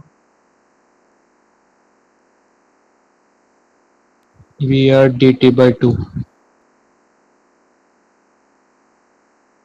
नहीं, एक second. Half base into height, है ना, हाफ बेस इंटू हाइट। और हाइट कितना है, ds का कंपोनेंट ले लो, cos theta time sin theta, so it will be v dt sin theta. और अब मैं इसको वापस से अरेंज करूँगा, क्योंकि एरिया छोटा सा है तो मैं इसको dA लिख लेता हूँ। So dA will be equals to half base into height लिखा हुआ है, तो अब इसको लिख लेता हूँ मैं v sin थीटा, और dt को मैं इस तरफ से A1 का dA/dt, और मैं ऊपर नीचे मास से मल्टीप्लाई डिवाइड कर लेता हूँ। इस प्लैनेट का जो भी मास था स्मॉल है, मल्टीप्लाई डिवाइड कर लिया, तो अब कितना बचेगा, half mdr sine theta divided by m। तुम्हें खुद ही सब कुछ दिख रहा होगा। तो ये जो mvr साइन थीटा है वो क्या चीज़ है, क्या बन गया mvr sine theta, angular momentum, है कि नहीं, L। L। और अगर हम लोग अच्छे तरीके से याद करें तो L जो होता है वो r क्रॉस p होता है, क्योंकि अभी हमने एंगल को ये थीटा बोला है, तो r क्रॉस p क्या होगा, r क्रॉस p, p क्या होता है m, v, तो हो जाएगा m r क्रॉस b। तो क्या थीटा जो एंगल था वो क्या r वेक्टर और v वेक्टर के बीच में है, बिल्कुल है। ये रेडियस वेक्टर हो जाएगा आर जे, वेलोसिटी वेक्टर, तो मैं इधर से अब इसको लिख सकता हूँ एल, आंसर आ जाएगा L/2m dA/dt। तो ये है हमारा एरियल वेलोसिटी।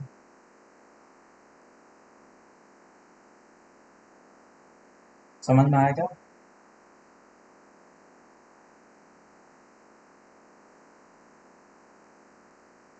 बोलो सबको समझ में आया? dA/dt is equals to L/2m, इसे हम लोग को याद रखना है, where L is angular momentum, और एंगुलर मोमेंटम mvr परपेंडिकुलर होता है, m is the mass of the planet, हो गया।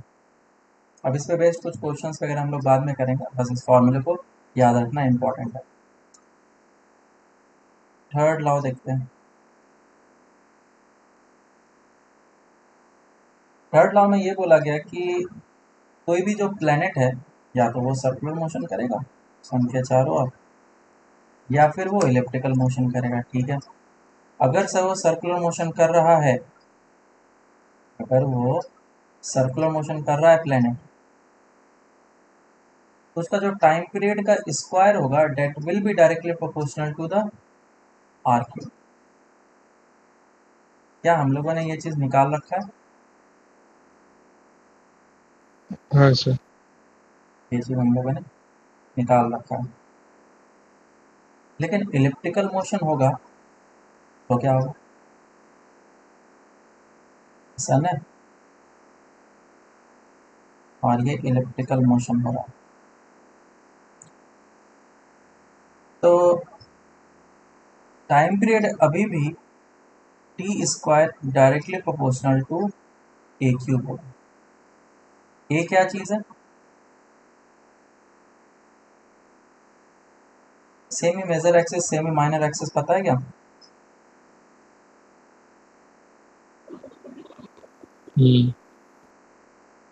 हम्म। ये वही है, semi major axis and semi minor axis को सेमी माइनर एक्सिस भी बोलते हैं और semi major axis major axis के लिए। तो ये T square directly proportional to A cube हम लोगों ने इलिप्टिकल पाथ के लिए बोला, और ये सर्कुलर पाथ के लिए। सर्कुलर के लिए तो डिराइव किया हुआ है, लेकिन क्या हम लोगों ने इलिप्टिकल के लिए डिराइव किया है क्या? नहीं किया है। तो कैसे बोल सकते हैं? करते हैं इसको। ठीक है, तो यहाँ पे किस तरीके से कैप्लर्स ये जो है टाइम पीरियड वाला कैसे बोला जाएगा? The square of the time period of a planet is directly proportional to the cube of the distance between them.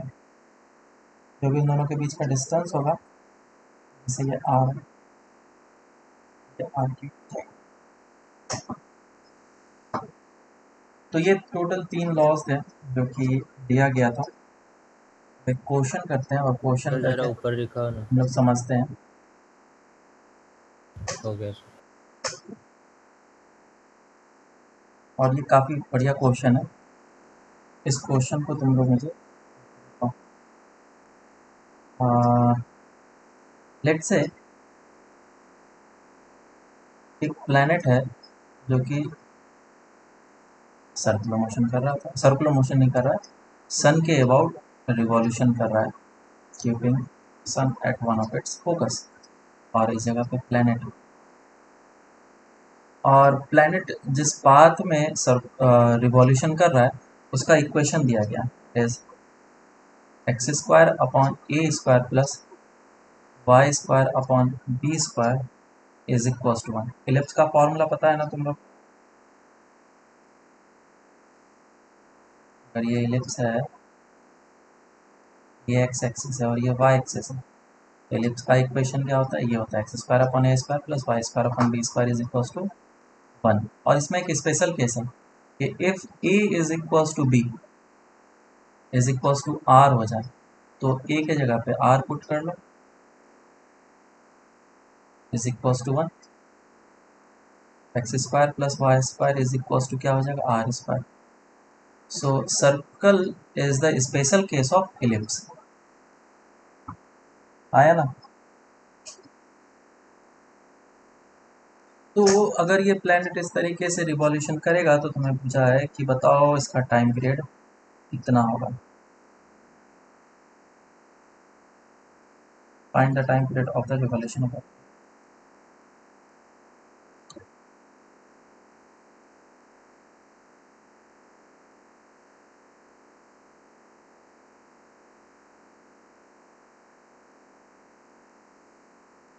Solve करो इसको।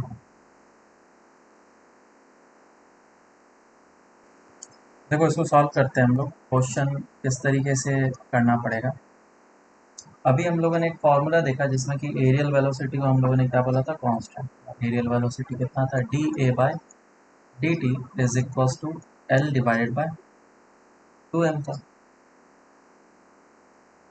तो अगर ये D A by D T हमारा कांस्टेंट है और उसका value L divide by 2m होता है, तो हम लोग एल को किस तरीके से लिख सकते हैं? दोनों साइड इंटीग्रेशन के लिए एक दूसरे की तरफ दे दो। So d a is equal to l divide by 2m d t, और दोनों साइड इंटीग्रेशन करा।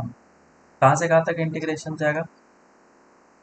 इसका इंटीग्रेशन 0 से लेकर कैपिटल टी तक जाएगा। जब ये पूरा रिवॉल्यूशन करते हुए इस जगह पे आ जाएगा तो एक टाइम पीरियड बीत जाएगा, और उस टाइम में ये पूरा का पूरा एरिया स्वाइप कर जाएगा। तो एरिया का इंटीग्रेशन 0 से लेकर के एरिया ऑफ द इलिप्स तक जाएगा। इलिप्स का एरिया कितना होता है पता है क्या?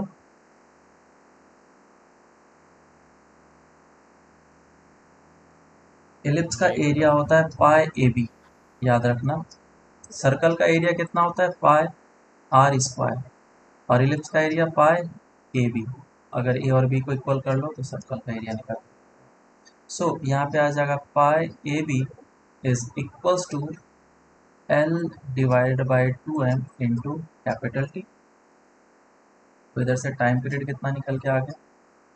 Time period is equals to pi M A B divided by L.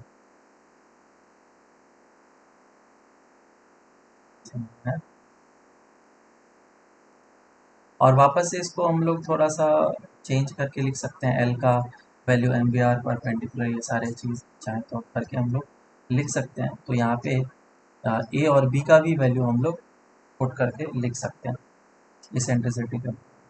तो एक और फार्मूला हमारा चाहे तो निकल कर आ सकता है। जैसे कि हम लोगों ने ऊपर में बताया कि time period is directly proportional to R square, और टाइम पीरियड आता है कितना यहाँ पे? 2 pi root under of R cube by G M, है ना, ऐसा आता है। यहाँ पे हमारा टाइम पीरियड, अगर ऐसा इक्वेशन गिवन हो तो ये निकाल कर। इलिप्स वाला भी हम लोग अभी निकाल के देखेंगे, चाहे तुम यहाँ से भी देख सकते हो कि टाइम पीरियड का square is directly proportional to A cube निकल कर। ठीक है, चलो आगे चलते हैं और आगे देखते हैं हम लोग path of the satellite for different speeds. Path of, कोई भी सैटेलाइट भी हो सकता है, पार्टिकल भी हो सकता है, तो मैं जनरल लिखता हूँ path of the particle for different speed.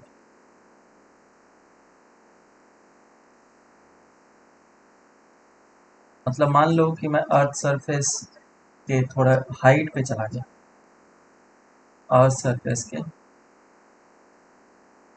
से थोड़ा मैं हाइट पे चला गया, और यहाँ पे जाने के बाद मैं इसको वेलोसिटी दे रहा हूँ। वेलोसिटी हमारा इसी डायरेक्शन में होगा, ये v वेलोसिटी दे रहा हूँ। और ये जो v वेलोसिटी है बहुत बहुत सारे अलग अलग वैल्यूज़ के हो सकते हैं, 0 से लेकर इन्फिनिटी तक। तो उसमें कैटेगरी मैं डिफाइन कर रहा हूँ। एक वेलोसिटी आया था ऑर्बिटल वेलोसिटी। ऑर्बिटल वेलोसिटी कितना होता है? Root under of ji M by R. और एक वेलोसिटी आता है escape velocity, root under of 2 G M by R.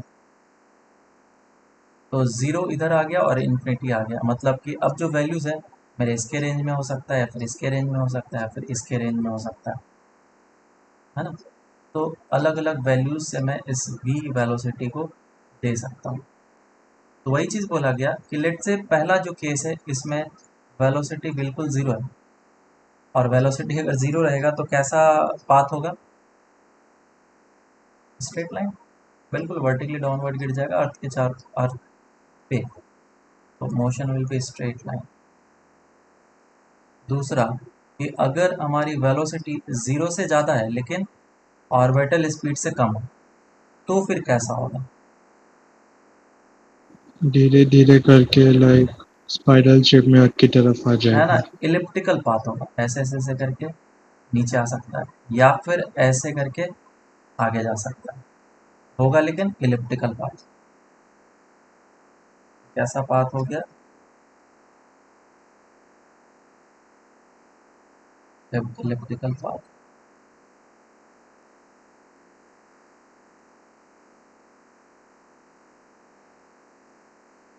और अगर मैं अब वेलोसिटी को थोड़ा सा बढ़ाऊं,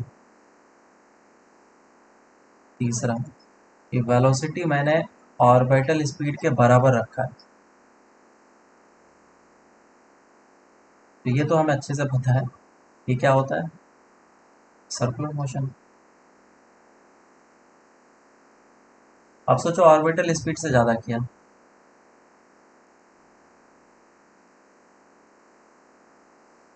अर्थ के फील्ड को छोड़ देगा।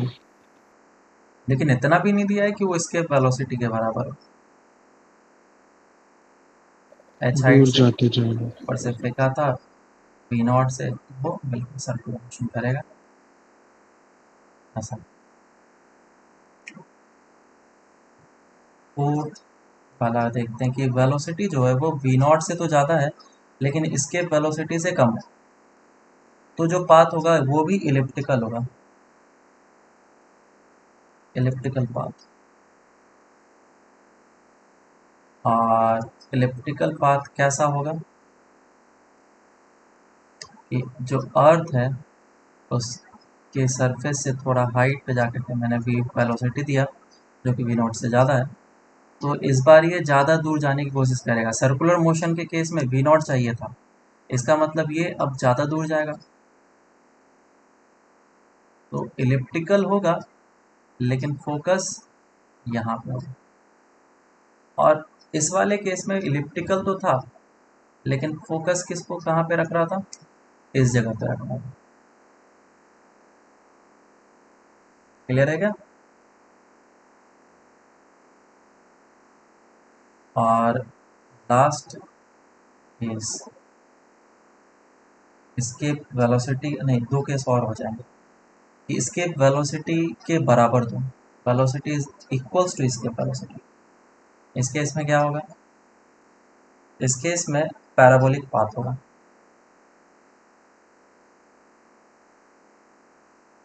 ये सब याद रखना है डायरेक्ट तुम्हें।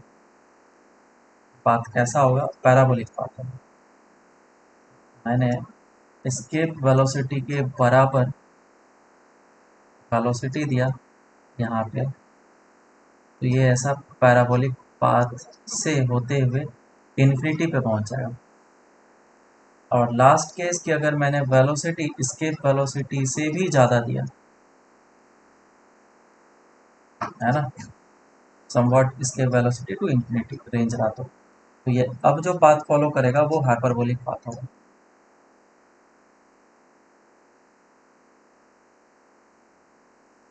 हाइपरबोलिक,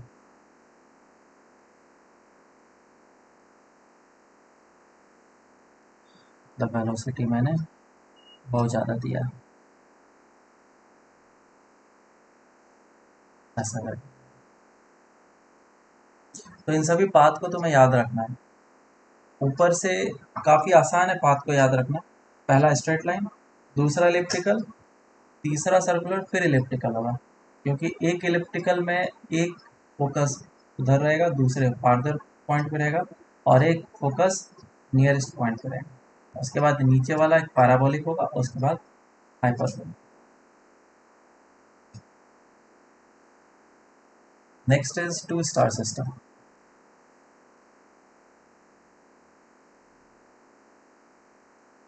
टू स्टार सिस्टम, और इसको हम लोग बाइनरी सिस्टम भी बोलते हैं। टू स्टार सिस्टम में मतलब कि दो स्टार्स होंगे और दोनों स्टार क्या कर रहा होगा, एक दूसरे के अबाउट रिवॉल्यूशन कर रहा है।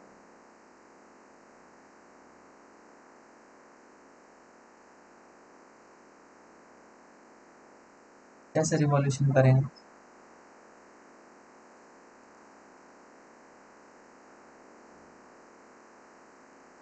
तो दो स्टार्स मैं यहाँ पे शो कर रहा हूँ। Let's say this star of mass m1 है और एक स्टार है जिसका मास m2 है, और ये दोनों जो स्टार्स हैं आपस में एक दूसरे से कुछ पर्टिकुलर डिस्टेंस पे दूर है। Let's say the distance is are. तो ये दोनों सर्कुलर मोशन करेंगे, लेकिन सर्कुलर मोशन किसके अबाउट करेंगे, वो सेंटर ऑफ मास के अबाउट करेंगे। तो इनका सेंटर ऑफ मास अगर इस जगह पे है तो पहला जो प्लेनेट है वो इसके अबाउट सर्कुलर मोशन करेगा ऐसा करके,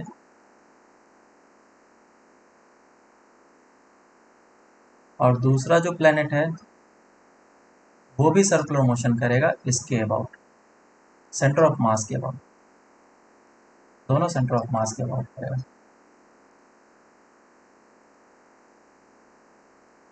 ऐसा।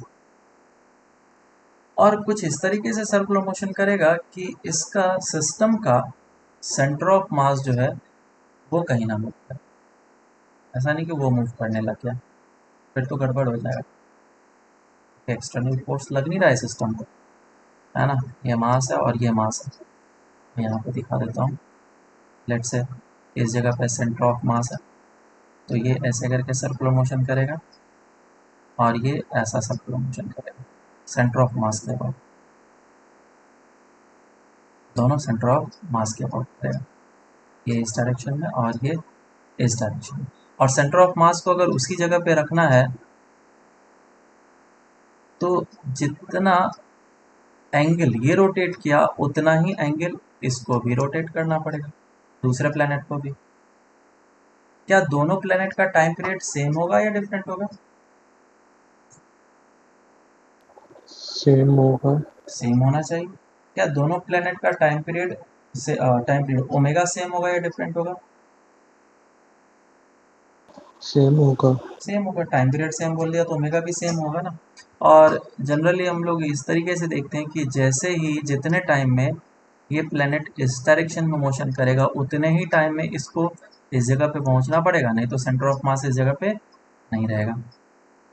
ठीक है, तो लेट से this distance is r1 and this distance is r2। क्या r1 और r2 निकाल सकते हैं हम लोग? सेंटर ऑफ मास हम लोगों ने पढ़ा हुआ है ना। r1 का वैल्यू कितना होता है हाँ सर। बोलो। m2r upon m1 plus of m2। और r2 कितना होता है m1r upon m1 plus of m, है ना। ये दोनों वैल्यूज आ गए। हम लोग क्या निकालना चाहते हैं? टाइम पीरियड निकालना चाहते हैं। टाइम पीरियड कितना होगा? ठीक है, तो किसी भी एक प्लैनेट को पकड़ लो और उसका टाइम पीरियड निकालने के लिए हम लोग ये देखेंगे कि उस पर फोर्स कितना लग रहा है और वही फोर्स उसके सेंट्रीपिटल फोर्स के बराबर होगा। ठीक है, तो प्लैनेट 1 को देखो। प्लैनेट 1 पे इस डायरेक्शन में फोर्स लग रहा है और क्या सेंटर ऑफ मास के अबाउट वो सर्कुलर मोशन कर रहा है। Gravitational force is equals to centripetal force. बताओ ग्रेविटेशनल फोर्स कितना है? जी m1 m2 अपॉन, बोलो, r1 होगा या r2 होगा या r होगा?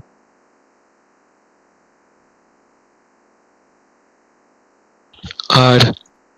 Distance between them R square हो जाएगा। और सेंट्रीपिटल फोर्स में क्या आएगा?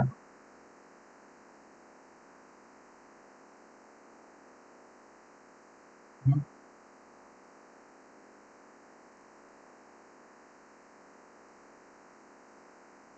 क्या लिखेंगे सेंट्रीपिटल फोर्स में? M we square by r. Mass किसका लेंगे? m1 या m2? m1 का लेंगे कि ये मास रिवॉल्यूशन कर रहा है। M we square by R, तो इसकी वेलोसिटी इस डायरेक्शन में होगी v1 M we square divided by R. और आर कितना हो जाएगा? r1, सर्कुलर मोशन r1 में कर रहा है। और फिर m1 और m1 कैंसिल आउट हो जाएगा, हो जाएगा G m2 R square into r1 is equal to v1 square. या फिर टाइम पीरियड चाहे तो वो भी हम लोग निकाल सकते हैं। r1 को हम लोग दूसरे फॉर्म में कन्वर्ट कर लेते हैं। जी m2 आर स्क्वायर r1 की जगह पे लिख लेता हूँ मैं m2 r upon m1 plus of m2 is equal to v1 square. So v1 will be equals to root under of m1 m2 upon m1, sorry m2 square है, m2 square upon m1 plus of m2 into g r cancel out हो जाएगा,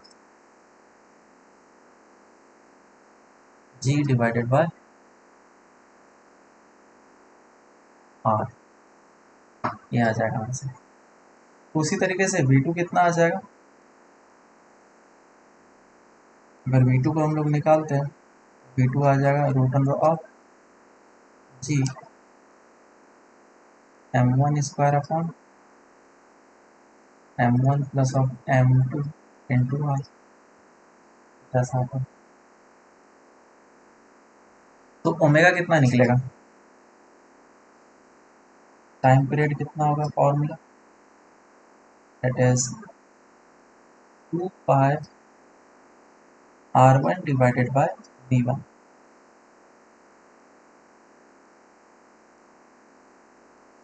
v1 का value ये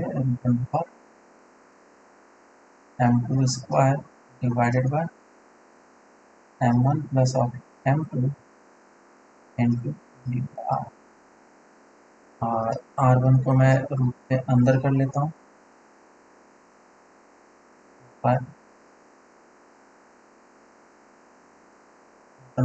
r1 square into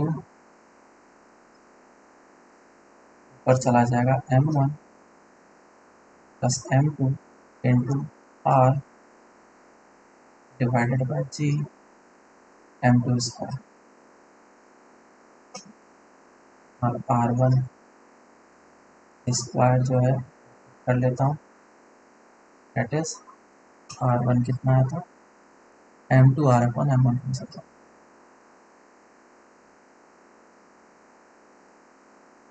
m r m1 plus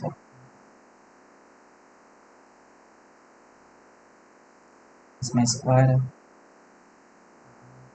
m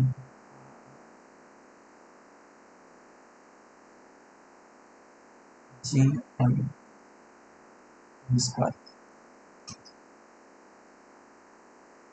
देख लो ऊपर यहाँ पे जो वेलोसिटी v1 आया है, वो v1 वेलोसिटी निकालने के बाद फिर हम लोग टाइम पीरियड निकाल, है ना।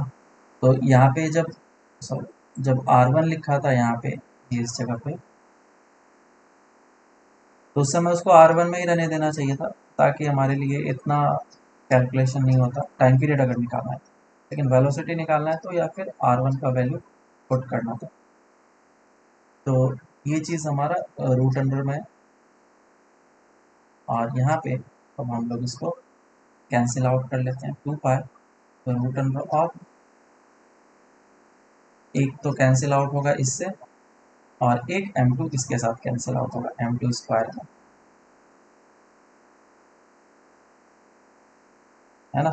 कितना बच रहा है अब, r क्यूब बाय,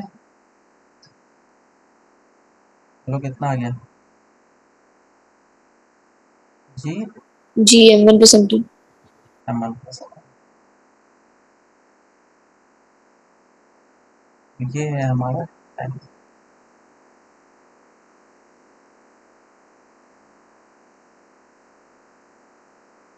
तो बाइनरी स्टार सिस्टम के लिए हम लोग टाइम पीरियड चाहे तो याद रख सकते हैं, या फिर हमें निकालना भी पड़ सकता है। इसमें वेलोसिटीज़ वगैरह ओमेगा वगैरह भी हम लोग चाहे तो निकाल सकते हैं।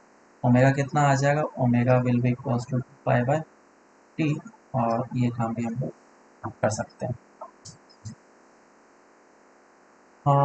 ये बाइनरी स्टार सिस्टम हो गया। ऑलमोस्ट अब हमारा ग्रेविटेशन चैप्टर जो है कंप्लीट हो चुका है। और एक चीज़ सर बाकी, थोड़ा ऊपर लो ना। एक चीज़ जिसमें एक्स्ट्रा मैं करा दूंगा अलग से, कि अगर कोई भी जो प्लैनेट है वो इलिप्टिकल पाथ में होगा तो उस प्लैनेट का done sir. Potential energy, kinetic energy और टोटल एनर्जी कितना होगा, और साथ ही साथ उसका टाइम पीरियड कितना होगा, ये एक चीज़ है, वो एक्स्ट्रा में रहेगा। अगर किसी को लगेगा तो हम लोग उसको पढ़ सकते हैं एडवांस के लिए, ऐसे किसी कोर्स या सिलेबस में कहीं पे पढ़ाया नहीं जाता। ठीक है क्या, Yes, sir. हम्म। तो ये लगभग हमारा चैप्टर कंप्लीट हो गया। इसमें क्वेश्चंस वगैरह एक बार देख लेना, और चाहे तो हम लोग कर भी सकते हैं। शीट करो, ज़्यादा बेटर रहेगा, शीट के क्वेश्चंस करो, इसमें तुम्हें काफ़ी अच्छे तरीके से आइडिया लगेगा। अच्छा, क्वेश्चन कभी कभी दूसरे फॉर्मेट में भी दिया जा सकता है। लेट से क्वेश्चन ऐसा करता है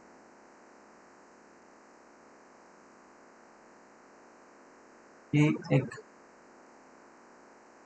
इस टाइप से दे रखा है रॉड, और इस रॉड से r डिस्टेंस पे कोई एक मास है।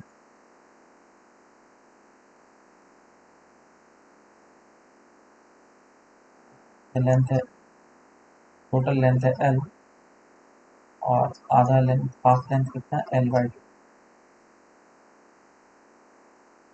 और इस रॉड का जो मास है कैपिटल M है और लेंथ l है। तुम्हें बताना है कि if this mass is performing a circular motion, then find its time period।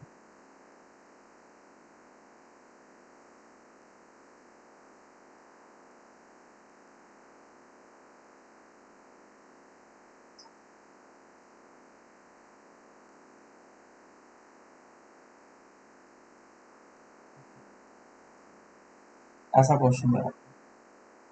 कैसे करेंगे इस क्वेश्चन को? सर सेंटर ऑफ मास ले लेंगे रॉड का। अगर मैं सेंटर ऑफ मास ले लेता हूँ तो क्या फोर्स भी उतना ही लगेगा? और इसमें गिवन है r is equal to let say l, r is equal to l/2 ले लेते हैं।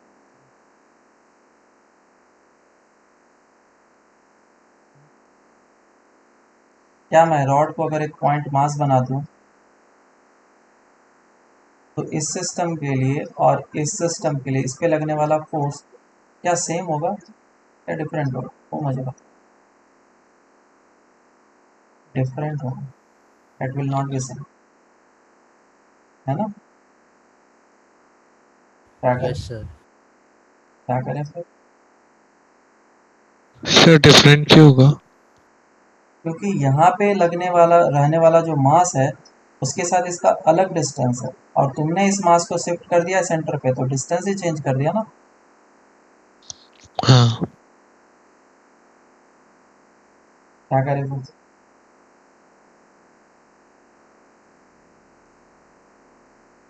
क्वेश्चन काफी आसान है, बस हम लोगों ने इसको अच्छे तरीके से देख नहीं पाया। अगर तुम्हारे ग्रेविटेशनल फील्ड लेंगे रॉड का। कितना होगा? इलेक्ट्रोस्टैट में हम लोगों ने इनफाइनाइट रॉड के कारण से देखा था, इनफाइनाइट लाइन चार्ज के कारण से। 2k into 2k linear lambda mass by D, density. 2k हाँ लैम्डा बाई डी होता है, ये इनफाइनाइट के लिए होता है। लेकिन अगर इनफाइनाइट नहीं हो तो फाइनाइट के लिए क्या होता है? Electric sine theta plus sine theta down, याद है क्या? Yes sir. हाँ सर। के lambda by D sine theta up plus sine theta down, line charge के। बस अगर अब तुम्हें इलेक्ट्रिक फील्ड पता है तो ग्रेविटेशनल फील्ड भी पता है, बस वैल्यूज को चेंज कर लेना। लैम्डा डी के ये सारे चीज़ क्या मीन करते हैं तुम्हें पता है। साइन थीटा अप 45 डिग्री हो जाएगा, साइन थीटा डाउन भी 45 डिग्री हो जाएगा, है ना?